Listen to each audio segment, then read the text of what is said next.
Learning how to do a stand-up toe side is usually a little bit harder than learning one heel side, so a lot of times when people learn how to do a stand-up heel side slide, they get really frustrated when they start to do a toe side because there's just way more steps. Number one was pretty much like where I was just kind of barely nudging out the back wheels.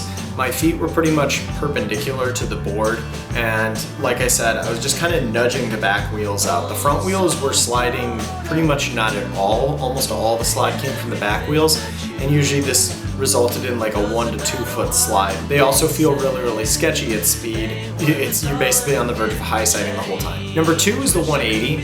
So when you're doing the 180, what happens is it's pretty much a revert. You are tossing your shoulders and you're really rotating your shoulders, and pretty much all of the spin comes from the shoulders. Pretty much most of the slide was still happening in the back wheels, maybe a little bit of slide from the front, but it was a very quick rotation.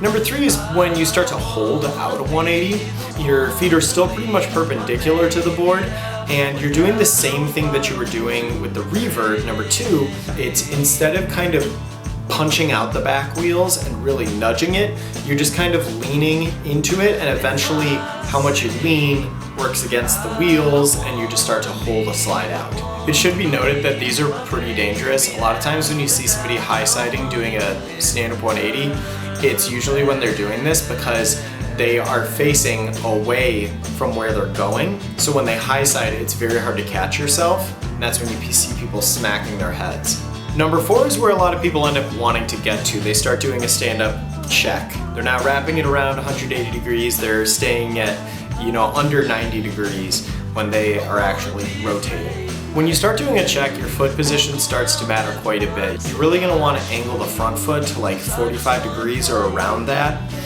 Where you place your foot in relation to your truck is kind of up to you. It's a lot of personal preference. Once you've got your foot position down, you're going to want to make sure that you turn your upper body downhill. When you're doing a check, this is very different from that initial nudge you did in step number one, because in this case, all of your wheels are going to slide front and back. It starts with the back, but immediately the front starts to slide too. Number five is when you start to actually hold those checks out. And this is kind of like the last step. So when you start to hold them out, the hardest part is the counter rotation. Your back leg is going to kick out. However, what you want to have happen is your front shoulder is actually going to go in the same direction as your back leg, which means that your upper and lower body are rotating in opposite angles. And this becomes really difficult to do, and it feels super awkward at first. You kind of have to end up trusting it. One thing I noticed when I was in this step is I thought that I was rotating when I really wasn't, or at least I wasn't rotating enough.